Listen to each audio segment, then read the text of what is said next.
Foi. Motivation. Surpassement. Fortifiez votre intérieur avec le moment de foi. Galates chapitre 3 verset 1. Ô Galates, dépourvus de sens.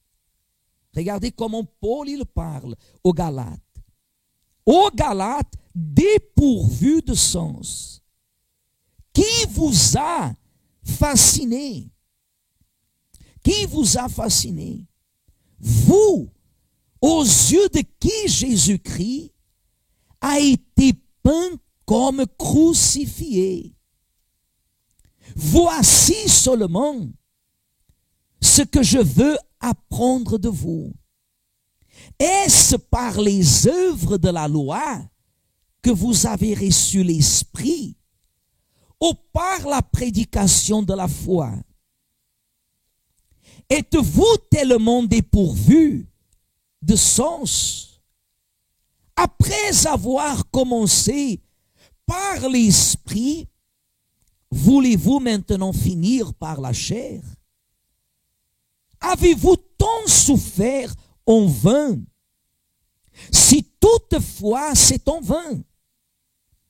Celui, regardez bien le verset 5, celui qui vous accorde l'Esprit qui est le Saint-Esprit, celui qui vous accorde l'Esprit et qui opère des miracles parmi vous,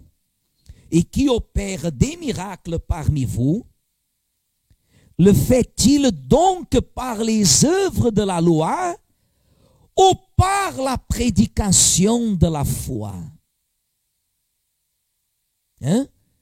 Voyez mes amis, lorsque Paul il dit comme ça, verset 3, êtes-vous tellement dépourvus de sens? Après avoir commencé par l'Esprit, voulez-vous maintenant finir par la chair? Vous savez qu'est-ce que c'est ça?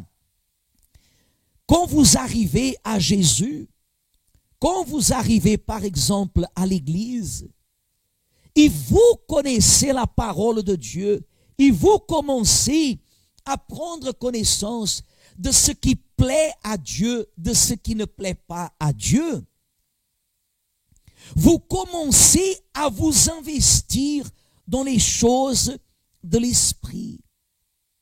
Vous abandonnez le péché. Vous abandonnez la vie erronée. Vous demandez pardon à qui vous avez fait mal. Et vous demandez pardon à ceux que vous savez qu'ils ont quelque chose contre vous. Des fois, vous êtes obligé à mettre un terme à certaines liaisons parce que vous savez qu'elles ne coopèrent pas dans le sens de votre foi. Est-ce que c'est quelque chose de facile? Est-ce que c'est quelque chose qui ne nous a rien coûté? Vous êtes arrivé à l'église et en 24 heures, vous avez changé l'histoire de qui vous étiez avant et de qui vous êtes après. Non. Naturellement, ceux qui véritablement se sont investis, se sont donnés à Jésus pour abandonner le péché et des fois les bénéfices du péché, cela a coûté. Cela a été un sacrifice. Vous avez obéi à Dieu en mettant votre vie propre comme un sacrifice, sans le savoir. Mais vous avez payé un prix. Comme Abraham.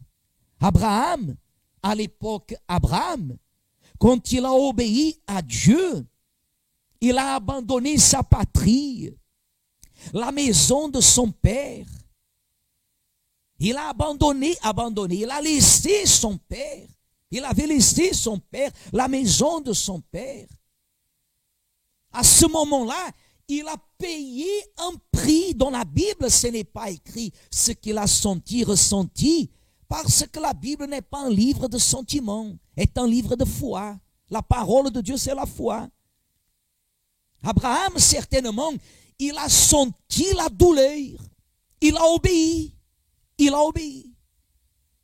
Imaginez si au bout d'un moment, après avoir payé le prix qu'il a payé, s'il aurait commencé à vivre en pensant seulement à lui, à sa propre volonté.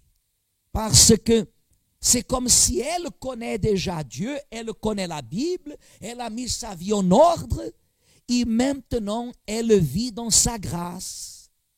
Auparavant, ce n'est pas qu'elle faisait la volonté des hommes, parce qu'à l'église, dans tous les cas, au centre d'accueil universel, vous apprenez à ne pas mettre votre confiance aux hommes et à ne pas suivre les hommes, mais à écouter tout ce qui vient de l'autel.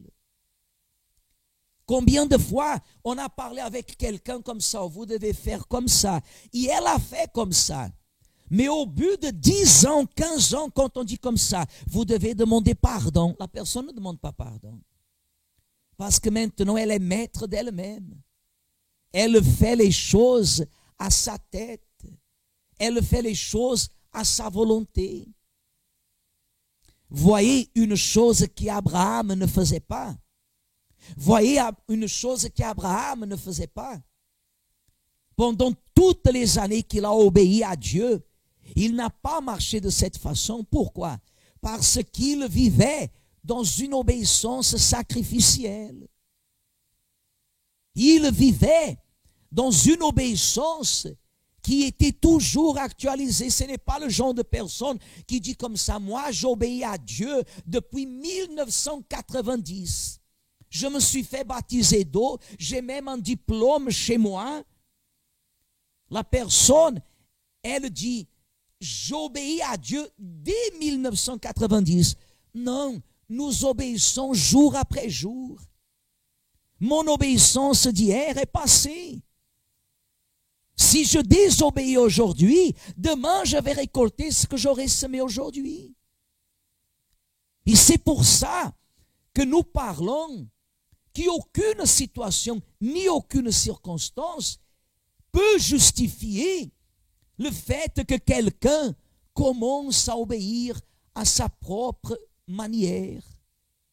Il dit, comme nous avons lu au verset 5, celui qui vous accorde l'Esprit, que c'est l'Esprit Saint, le Saint-Esprit, et qui opère, regardez mes amis, et qui opère des quoi?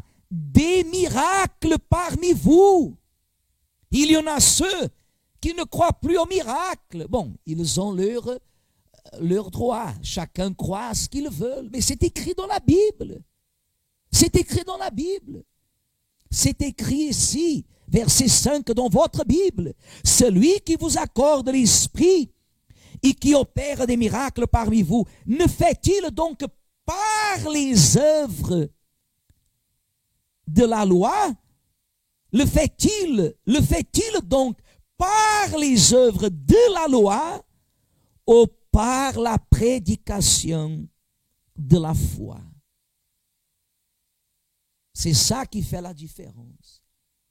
Quand on obéit dans la prédication que nous recevons aujourd'hui, nous vivons une foi qui est actualisée. Vous savez, à vrai dire, nous sommes comme une voiture qui a besoin de son combustible. L'alliance que nous avons avec lui ne peut pas être uniquement l'alliance qu'on a établie par le passé. Elle se renouvelle. Croyez-vous que c'est en vain que la Bible dit que la parole de Dieu, la Sainte Bible, que dit la Bible à ce sujet? Elle se renouvelle jour après jour.